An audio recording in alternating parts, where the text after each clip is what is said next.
আরে যে সর্বনায় বাংলাদেশ করলো, মুনাফেক বললো, জাতীয় বেঈমান বললো, গালি দিল, তাদের কাছেও যাইয়ে হ্যাঁ হ্যাঁ হ্যাঁ সর্বনায় আমার ওকে, সর্বনায় আমার ওকে। হ্যাঁ, ইজ্জত আছে আপনাদের, সম্মান আছে। হ্যাঁ, আপনারা নীতি শিখান, আদর্শ শিখান, পিয়ার শিখাবেন। এক দলের সিনিয়র নেতা বলছেন পিয়ার কি বুঝি না। আমি বলেছি আপনি যদি না বুঝেন তাহলে একদিন আমার ক্লাস করেন, আমি পড়াবো, আপনাকে বুঝাই দেব, বিনা পয়সায় শিক্ষা দেব। পিয়ার বুঝাবেন উস্তাদ, ক্লাস করাবেন। হ্যাঁ, কাকে যেন ডাকছেন যে আপনি পিয়ার শেখাবেন, আপনার কাছে ক্লাস করতে বলছেন, তা আমাদের একটু সুযোগ হবে না? যদি কোচিং সেন্টারের নাম বলতেন আমরা একটু শিখতাম পিয়ার। হ্যাঁ, পিয়ার তো আমাদেরও শেখার দরকার। হ্যাঁ রে পণ্ডিত রে, মহাজ্ঞানী, ওনার কাছে যেতে হবে পিয়ার শিখতি, ক্লাস করতি।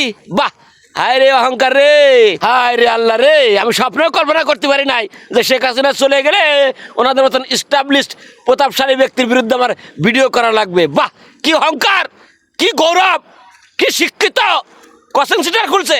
তা আপনি কোথার থেকে শিখছেন? হ্যাঁ, আপনি তো এক জায়গায় শিখছেন নাকি? কোথার থেকে? বাংলাদেশে কোথাও পেয়ার পদ্ধতি আছে? এর ক্লাস কখনো হয়েছে?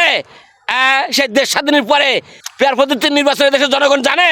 কোথার থেকে ট্রেনিং নিয়েছেন? হ্যাঁ, বাইরের থেকে? হ্যাঁ, বিদেশ থেকে নিয়েছেন? আরে ভাই, ওই বিদেশি পেয়ার সিস্টেম আমরাও জানি। উন্নত রাষ্ট্রের মানুষ সভ্য, সেখানে পেয়ার পদ্ধতি বলেন, যে পদ্ধতি বলেন চলে। বাংলাদেশের রাজনৈতিক দল তো সভ্য না। হ্যাঁ, আর আপনারা যে রাজনৈতিক নীতির কথা বলেন, আদর্শের কথা বলেন, আমরা তো 12 বাতারি। হ্যাঁ, 12 বাতারির কোনো আদর্শ থাকে? বিভিন্ন জায়গায় টল মারে যে কয়টা আসনের জন্য, 5 আগস্টের পরে ক্ষমতা আসার জন্য লাফালাফি করে। হ্যাঁ, কার কাছে যাবে? আরে যে সর্বনায় বাংলাদেশ করলো, মুনাফেক বললো, জাতীয় বেঈমান বললো, গালি দিল, তাদের কাছেও যাইয়ে হ্যাঁ হ্যাঁ হ্যাঁ সর্বনায় আমার ওকে, সর্বনায় আমার ওকে। হ্যাঁ, ইজ্জত আছে আপনাদের, সম্মান আছে। হ্যাঁ, আপনারা নীতি শিখান, আদর্শ শিখান, পিয়ার শিখাবেন। কোচিং সেন্টার খুলছে। বাংলাদেশে কোথাও পিয়ার পদ্ধতি চালু ছিল? এর ট্রেনিং কখন হয়েছে? কোনো স্কুল কলেজ কোথাও প্রাথমিক শিক্ষা পিয়ারের কোনো আলোচনা হয়েছে? হ্যাঁ, এখন বড় উস্তাদ হয়েছেন সব পিয়ারের। এগুলো নিয়ে বললি আমরা ভালো না, আমাদেরকে দেখে নেবে, চোখ রাঙায়। হ্যাঁ, তো দেখে নিয়েন, সমস্যা নাই, কিন্তু আসল সত্য তো বলতে হবে। কি উস্তাদ, যত দিন গড়াচ্ছে এই রাষ্ট্রের কিছু কিছু রাজনৈতিক দলদের ততই বাটপারি বাড়ছে।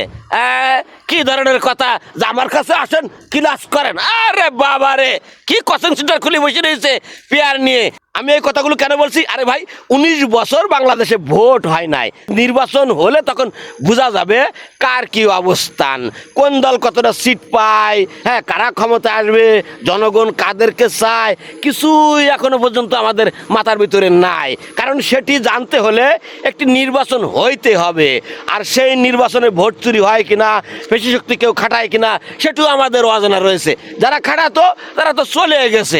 সেহেতু আগামীতে যে নির্বাচন, সেই নির্বাচনে আর ভয় কিসের? নির্বাচনটা হইতে দেন। যদি আমরা দেখি যে না, এই নির্বাচনে অনিয়ম হচ্ছে, দুর্নীতি হচ্ছে, বা এই রাষ্ট্রে যারা ক্ষমতা আসছে তারা দাম্ভিক হচ্ছে, তাদের বিরুদ্ধে তখন কথা বলবো।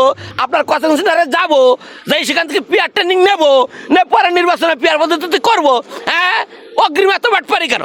হ্যাঁ, আগাম সব গুণী হয়েছেন, পণ্ডিত হয়েছেন, অর্থাৎ এই কথাগুলো না বললেও পারতাম, তবুও মাঝে মাঝে কিছু কথা শুনে এই কথাগুলো বলতে হয়। উনি যে উক্তিটি করেছেন এটি মোটা দাগের একটা অহংকার। যদি কোনো নেতা বলে থাকে আমরা তো পিয়ার বুঝি না, তাহলে আপনি বুঝাবেন। সেটি কেমনে বুঝাবেন? আপনি বিবৃতিতে বুঝাবেন, তা না বুঝাই আপনার কাছে ক্লাস করতে হবে। আরে মাস্টার আমার, উস্তাদ আমার, সেগু আমার, প্রফেসর আমার। এটি আমার কথা। সবাই ভালো থাকবেন। খুদা হাফেজ। বাংলাদেশ জিন্দাবাদ।